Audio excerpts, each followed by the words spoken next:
A really amazing 6-foot grand piano is one of those ultimate prizes that so many piano players spend their lives both seeking out and treasuring when they wind up in front of one. To achieve that kind of magic on a 6-foot piano, you needed to be into a very elevated price point. If we're comparing today's dollars to the past, that would have meant that you were always kind of up in the $100,000 or above range. But over the last 20 years, there have been several new entrants or new iterations of older entrants into the market that have created some truly magical pianos at well below that price point. And Shigeru Kawai is definitely one of those names that comes to mind. And to be honest, these pianos have gotten so good that I can't believe that Kawai is still charging what they are charging for them. And today, we're in front of an SK-3. So that is the Shigeru's 6'2" version. So let's start by covering what goes into an SK-3 and what are the components that really give it its character. So first of all, this instrument can be characterized by a much higher level of hard rock maple content in its rim than any previous generation of either Shigeru or Kawai Grand of any kind. But it doesn't go as far as, say, a New York Steinway that uses entirely hard rock maple. To me, the fact that they've injected a lot of that hard rock maple in there, but also thrown in layers of mahogany and beech, mean that you are getting an abundance of color. They're going to respond differently at different dynamic ranges and in different tonal ranges. And that, to me, kind of encapsulates exactly what the Shigeru Kawai experience is all about.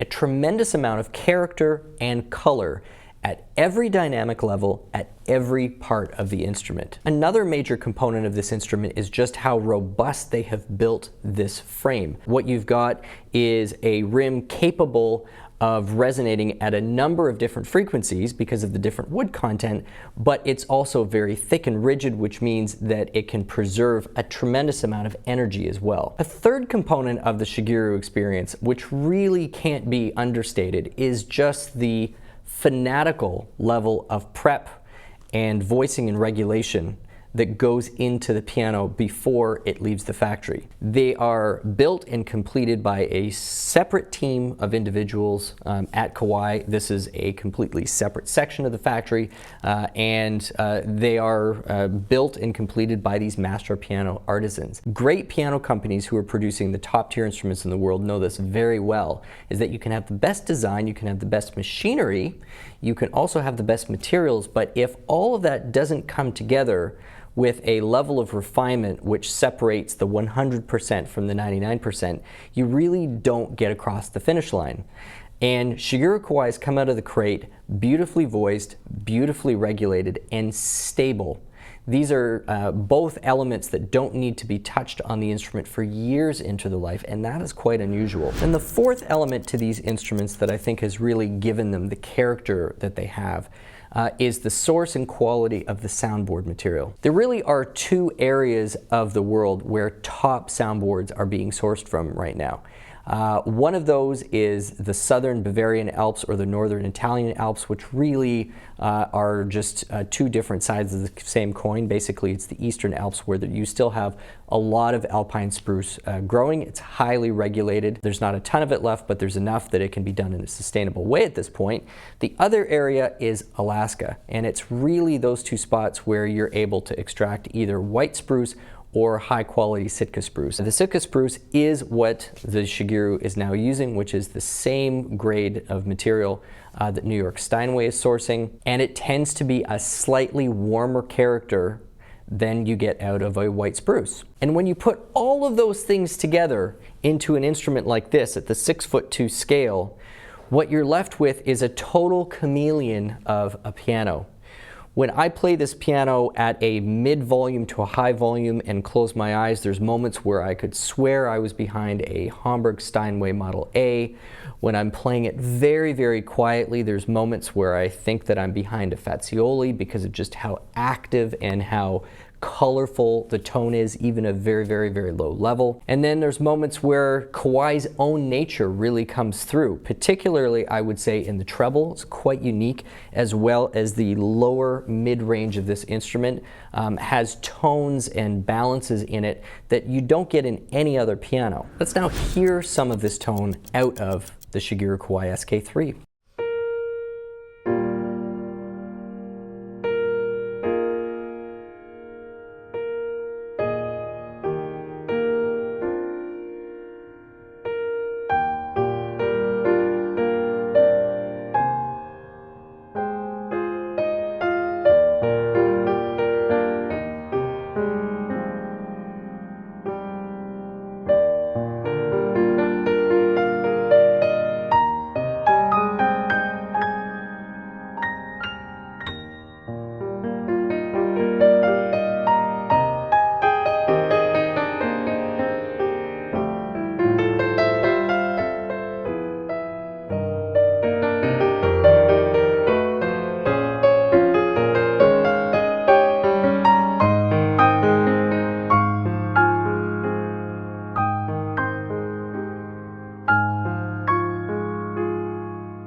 The instrument is velvety. I mean, I was trying to think of the right word to capture the essence of the tone that I think applies everywhere and everything and every time you play it. And velvety is the best that I could come up with. There's just this soft aura around each tone.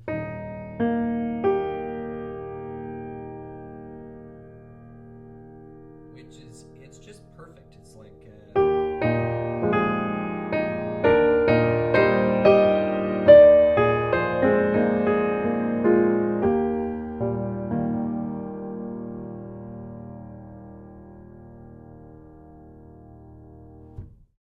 beautiful sustain and this velvety envelope around the whole thing. Now, Shigerus also tend to have more of a blended sound, again, kind of trending in more of a Steinway-esque direction than, say, Bechstein, where you have a tremendous amount of clarity and separation throughout the instrument and kind of more of an orchestral experience standing at a conductor's perspective.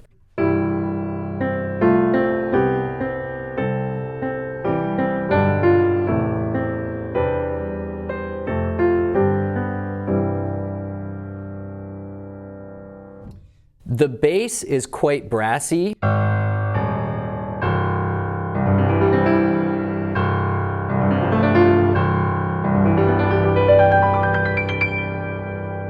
Not quite in a Bösendorfer kind of brassiness, but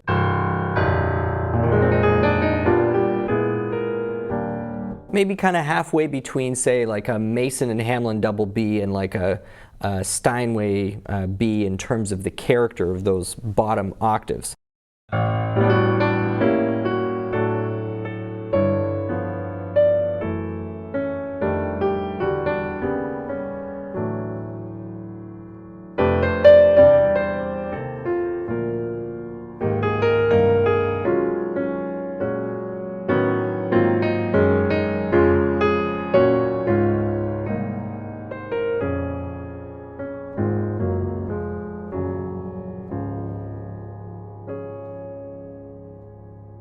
Now, I also mentioned that the treble had quite a unique character to it.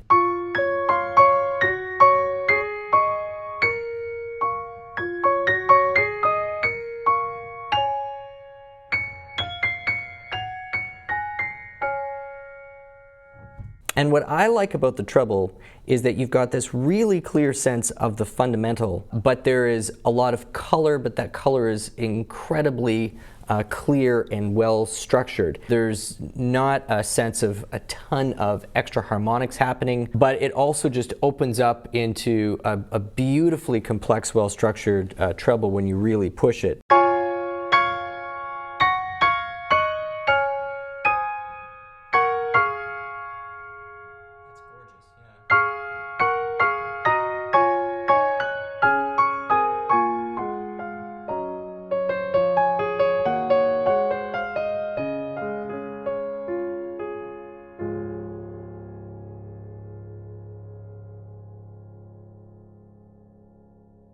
Just a couple of comments on how this scale design compares to, say, the SK-2. There's unquestionably a much stronger, cleaner, lower octave on this instrument, but there's also a certain lower middle strength to the midsection of the instrument that you feel. A little more frame resonance almost coming out of an SK-3 compared to an SK-2.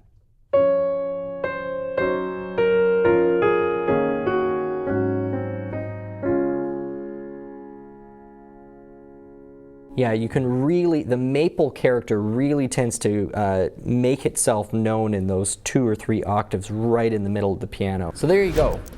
If you are in the market for a 6-foot instrument and you're looking for something that really truly feels connective, an SK-3 is going to give you warmth, it's going to give you a tremendous amount of color, a huge amount of variety of color and tone at every dynamic level, and a particularly warm and lush bass. Even within the context of today's marketplace, I think the SK-3 is still a remarkable instrument and a remarkable value. So I encourage you to check it out as part of your search.